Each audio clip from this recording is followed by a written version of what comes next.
Es gibt Orte, die mehr sind als nur geografische Punkte auf einer Karte. Orte, die uns rufen, die uns fordern, die uns verändern.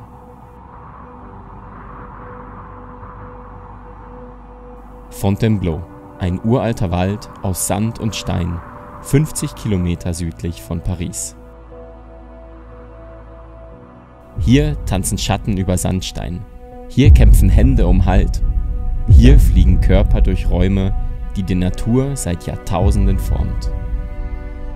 Es ist ein Ort der Rückkehr, zur Bewegung in ihrer ursprünglichsten Form, zur Gemeinschaft in ihrer ehrlichsten Form, zu uns selbst in unserer mutigsten Form. Dies ist die Geschichte einer besonderen Verbindung zwischen Mensch und Stein, zwischen Vergangenheit und Zukunft, zwischen Angst und Überwindung. Es ist unsere Geschichte, die Geschichte von Fontainebleau.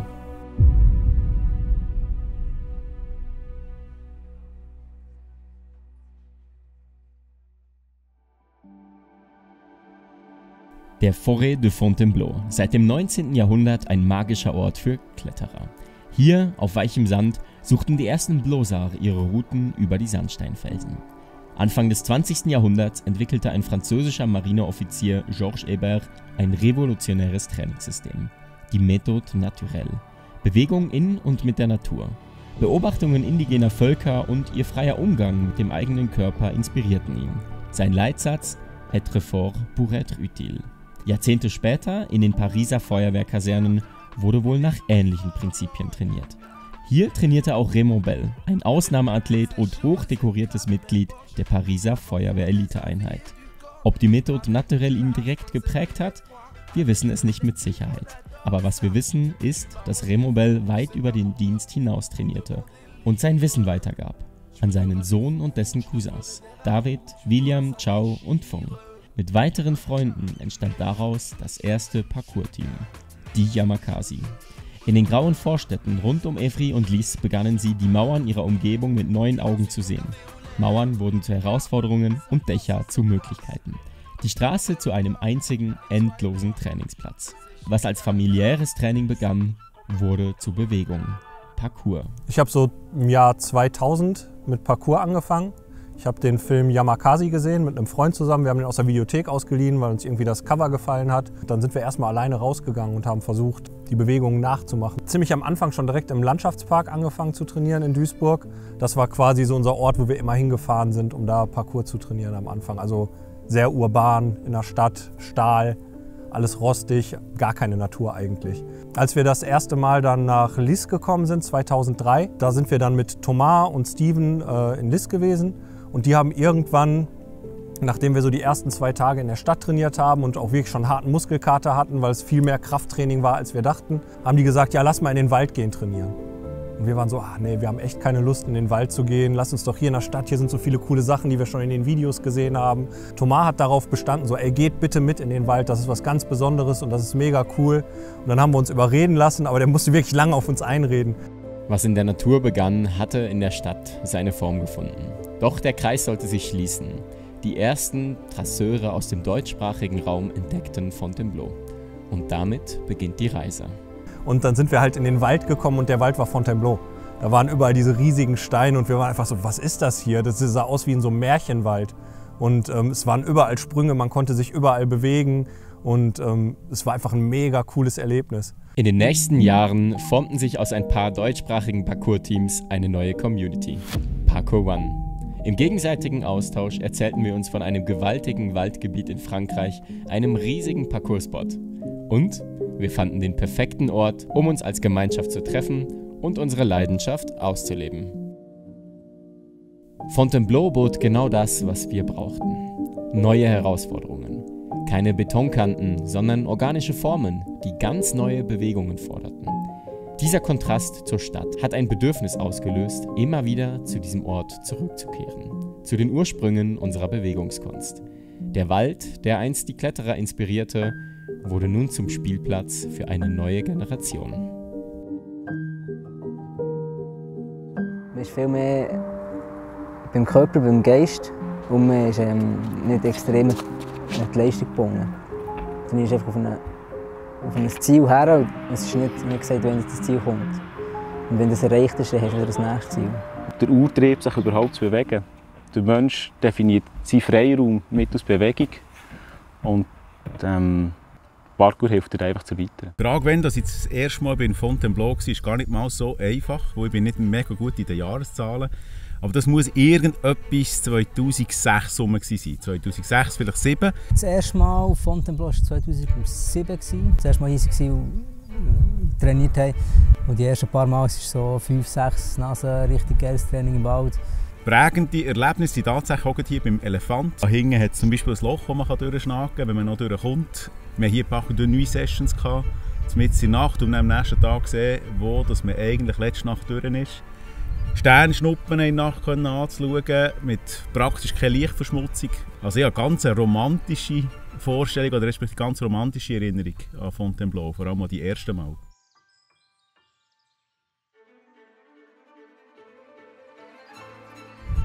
Und seitdem eben ist es, was ist das, 17, 18 Jahre, jedes Mal mindestens einmal.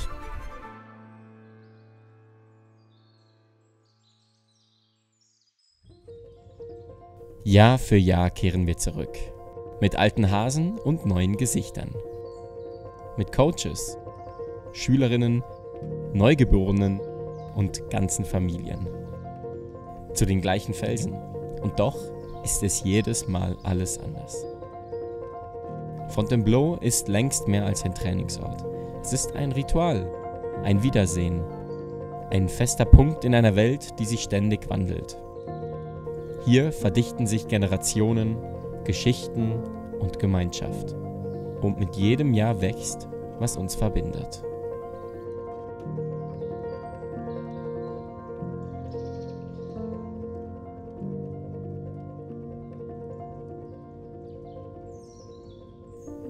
Fontainebleau kennt keine Grenzen. Nicht zwischen alt und jung.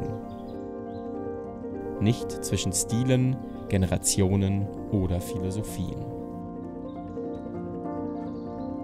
Hier springen 64-Jährige neben Teenagern. Hier lernen Eltern von ihren Kindern. Hier begegnen sich Menschen auf Augenhöhe. Im Staub, auf den Felsen, im Lachen.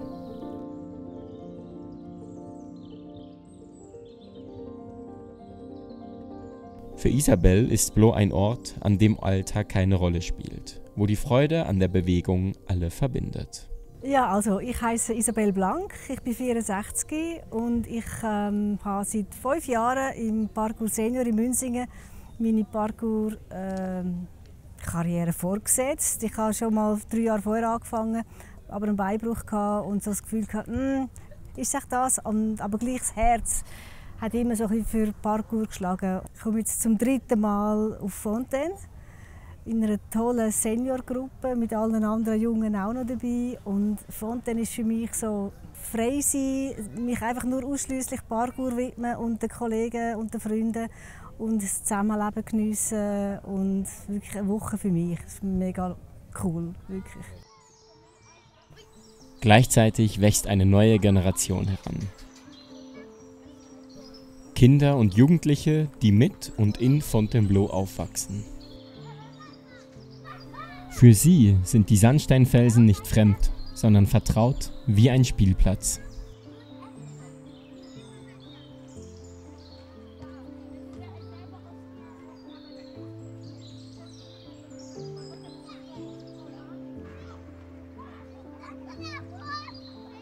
Frank begleitet seine Kinder seit 2 Jahren nach Fontainebleau. Er selbst macht kein Parcours, aber er versteht, was dieser Ort für sie bedeutet. Also Fontainebleau bin ich letztes Jahr gekommen, dadurch das King mitgemacht und ich selber mache kein Parkour, das überlasse ich Jan und Till. Die machen das gut und die haben Freude, wenn sie etwas besser können als der Vater natürlich. Daher mache ich nicht mit. Ich glaube, das, was ich dieses Jahr erlebt habe, wirklich, dass alle mitgetragen werden, in ihren Situationen von allen gestützt werden. Das ist nicht bedingungslos, aber das wirklich das dass alle füreinander da sind und einander unterstützen, das Wohlwollende und nicht Konkurrenzierende. Das ist etwas, was ich extrem schätze und ich froh bin, dass meine Kinder das miterleben dürfen.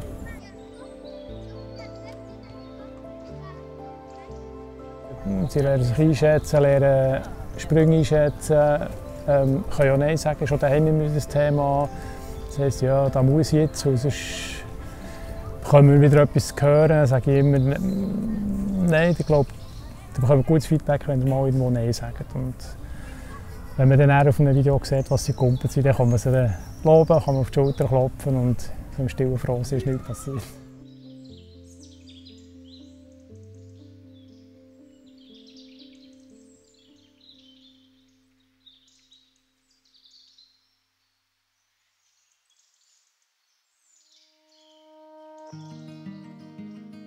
Ich glaube, wir waren die Ersten, die mit Kindern kamen.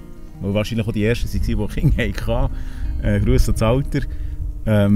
Aber es hat nie ein Problem gegeben. Also im Sinne von, dass es einen Konflikt hat gegeben zwischen du willst dich selber bewegen und du bist Familienvater. Sondern das harmonisiert hier einfach mega gut, oder? Ja. Seit 11 Jahren bin ich hier und das erste Mal bin ich sicher schon gerade nach meiner Geburt, also einfach den Sommer drauf. Und Erlebnisse habe ich dazu keine, die ich mich nicht daran erinnern konnte.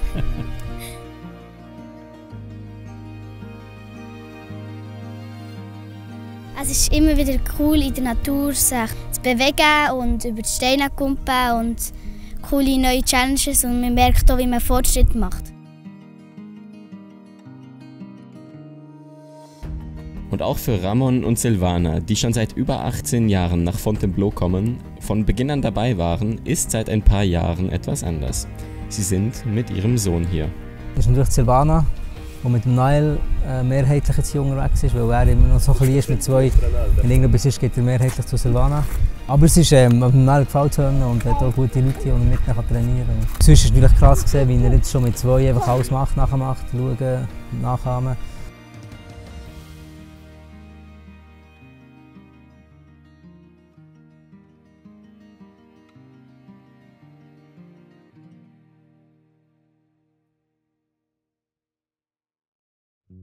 Von Jahr zu Jahr flechten sich mehr Geschichten in die Sandsteinfelsen. Jeder Sprung wird zur Erinnerung. Jeder Felsen zum Meilenstein einer persönlichen Reise.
Ich bin die Sophie, ich komme aus Augsburg. Ich coache schon seit jetzt einem Jahr circa und mache Parkour schon seit 8,5 Jahren. Das Einwärmen machen wir immer zusammen, weil das dann halt irgendwie ein schöner Start in den Tag ist. Und ja, aufwärmen muss sich ja eh jeder.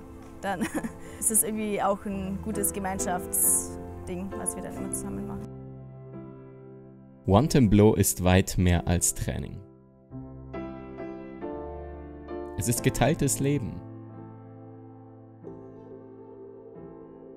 Gemeinsames Kochen unter freiem Himmel. Geschichten am Lagerfeuer,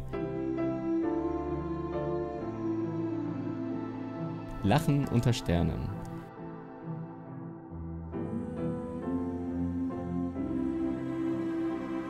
Eine Woche lang vergessen wir den Alltag.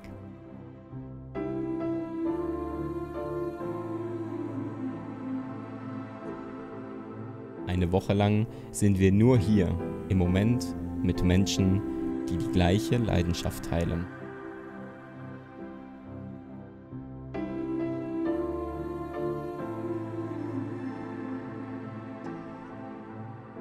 Ich bin Frederik Gerber, ich komme von Bern, ich bin dort der Head Coach für Parkour One. Das erste Mal war ich vor 7 Jahren in Fontainebleau und das ist jetzt mein 4. oder 5. Mal. Ich schätze das internationale, das grosse, gesamtheitliche mega. Erstens mal von Parkour One selber, dass man sieht, hey, wie gross ist das überhaupt, wo man hat ganz viel in Deutschland Schulen, wo man sonst nicht so viel Kontakt mit hat, und hier bekommt man mal ein Gefühl dafür, wie in welchen Dimensionen sich Parkour One überhaupt befindet. Ja, wir sind dieses Jahr mit 13 Leuten da, das ist das Rekord für Münster, und das ist cool, weil letztes Jahr waren 7 Leute schon der Rekord, das heißt, wir haben nochmal richtig geupgradet, und das war einfach ein mega Wunsch von mir, dass alle, die Bock auf Blo haben, auch mitkommen können. Deswegen haben wir nochmal 2 Autos gemietet und alle, die fahren können, sollten fahren. War ein bisschen Orga vorher. Fast die ganze Juniors-Klasse ist da, viele Coaches sind da, viele zum ersten Mal auch. Und ja, das war es jetzt schon total wert. Und dann habe ich angefangen, wie zu sagen, hey, das ist wie ein Muss. Also, das ist einfach, bei uns im Training muss man zu Fontainebleau sein. Dann muss man Lisse Wefri angeschaut haben, weil der Ursprung von Parkour muss man zwar nicht gut finden, aber man muss es mal gesehen haben. Und seitdem komme ich mit 40 Nasen regelmäßig hierher. Und jetzt ist es natürlich mehr organisatorisch, also das heisst, ganz so selber trainieren, Vollgas kann ich nicht wirklich, weil wir natürlich auch gleich verantwortlich führen und schauen, dass alles ein läuft. Aber es ist natürlich viel mehr Wert dabei, wenn man eben sieht, wie viel Energie das zurückkommt, wie viel die Leute plötzlich Challenges haben und wo zum Teil ein Ziel. Sie wissen, okay, jetzt, diesen Sprung habe ich nicht geschafft, ich muss ein Jahr trainieren, muss vielleicht mehr Beine machen, muss vielleicht mehr Arme machen. Und darum ist es so wie ein Fixpunkt wie auch das Royal am Ende des Jahres, wo sich die Leute im Kopf haben und wissen, dann muss ich wirklich Zeit haben und mitkommen. Was als kleines Treffen von Parkour One begann, hat sich längst geöffnet. Heute kommen Trasseure aus ganz Europa nach Fontainebleau. Sie sprechen verschiedene Sprachen, haben verschiedene Hintergründe und finden doch eine gemeinsame Sprache. Die Sprache der Bewegung.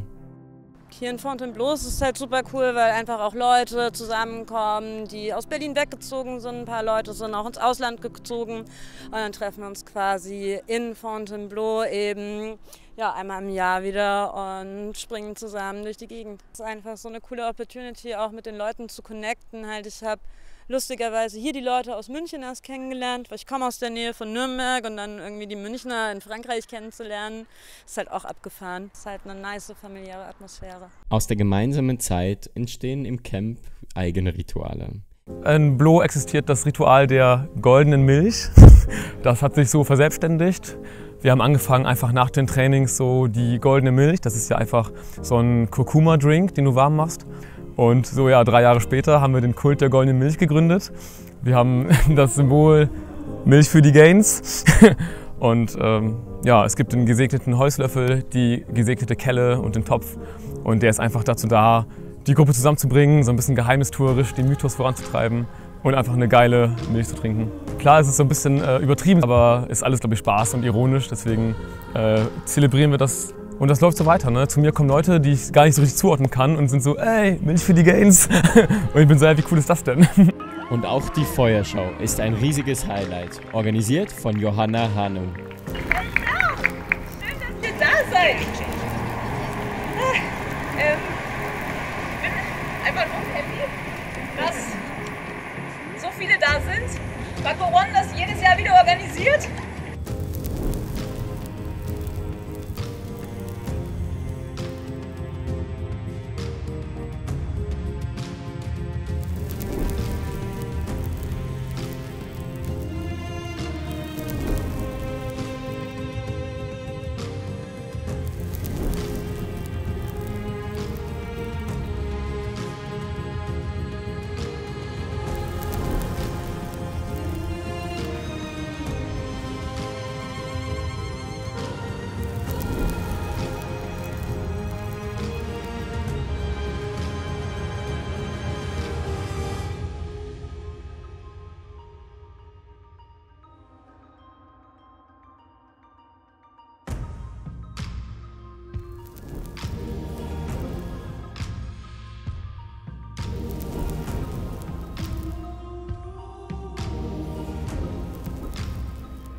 in Fontainebleau gibt es diesen einen Moment.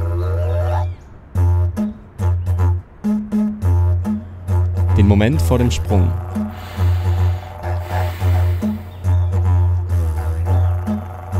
Wenn die Zeit stillzustehen scheint. Wenn die Gedanken rasen.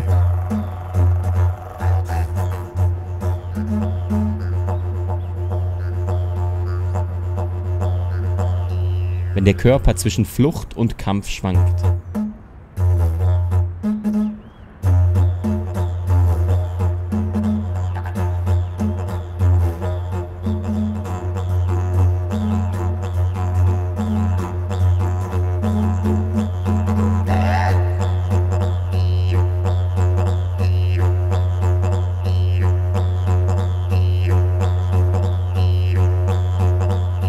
Es ist der Moment der Wahrheit.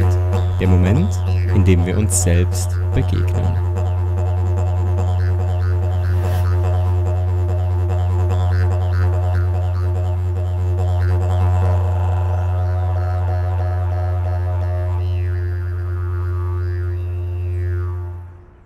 Ich glaube, 2021 bin ich schon klar mit der Einstellung gekommen, dass ich den Elefant machen will. Und dann habe ich halt ein Jahr darauf trainiert und dann hat es halt noch nicht geklappt.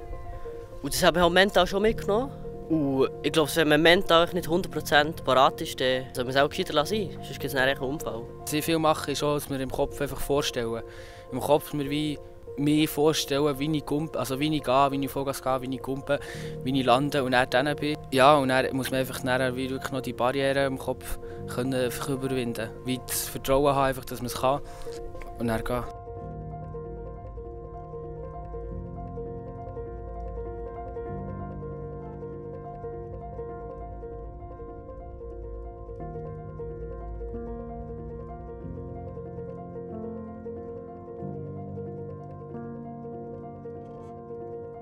Ich glaube, schon seit meinem ersten Jahr hatte ich einen Sprung beim Sport Elefant, also einen Armsprung. Und den habe ich mich jetzt dieses Jahr das erste Mal getraut. Also ich stand jedes Jahr davor und dieses Jahr hat es dann geklappt.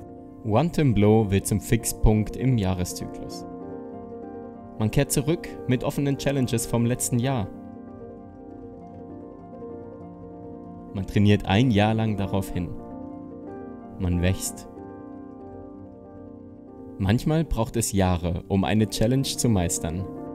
Manchmal scheitert man wieder und wieder. Aber in Fontainebleau lernt man, Scheitern ist kein Ende.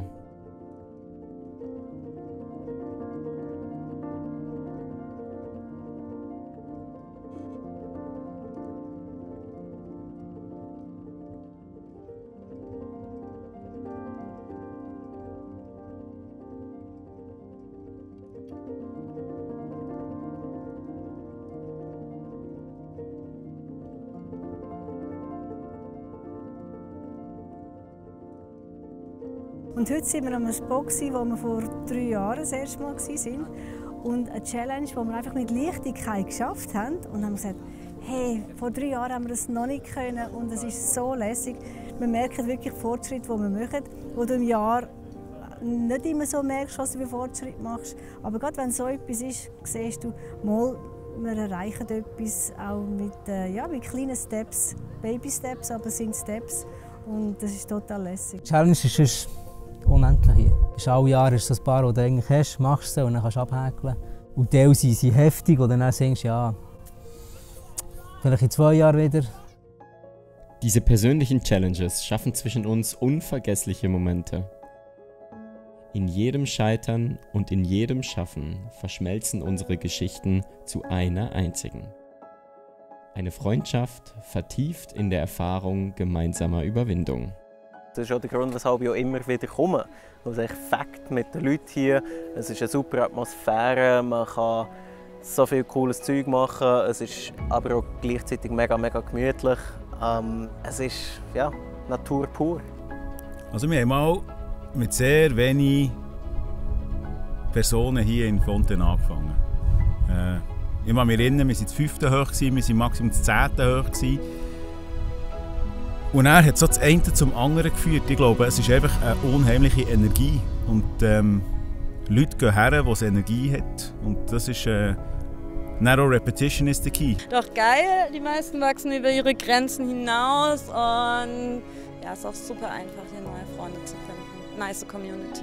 Meine Message ist, dort wo die Freude ist, dort das unbedingt weiterverfolgen und auch, wo ich so allergisch darauf reagiere, aufs Alter hin kannst du das nicht mehr machen. Das stimmt nicht, das sind Mindsets und ich würde sagen, lasst euch nicht beeinflussen von so Mindsets, die so einfach kursieren. Macht eure eigenen Diagnosen, die ihr anwendet, eure eigenen Pläne, eure eigenen Ziele, ungeschaut von was man macht, nicht beeinflussen lassen. Fontainebleau ist für alle. Ich finde, das ist der beste Ort, um Parkour zu trainieren, wenn du anfängst, bis fortgeschritten, Experte, Profi, wenn du alt bist, wenn du jung bist. Es gibt hier so viele Möglichkeiten. Es gibt hohe Sachen, es gibt tiefe Sachen. Die Atmosphäre im Camp ist cool. Man kann so sich sanft reinsteigern. Man kann am Boden anfangen, so ein bisschen Vertrauen zu den Steinen gewinnen und dann vielleicht, wenn man Lust hat, sich so langsam ein bisschen mehr in die Höhe arbeiten. Aber hier sind auch alle mega cool und mega offen. Also selbst wenn man sich überhaupt nicht fit fühlt und hier nur ein bisschen Bewegung machen will, dann unterstützen einen die Leute. Das ist einfach eine sehr, sehr schöne Atmosphäre.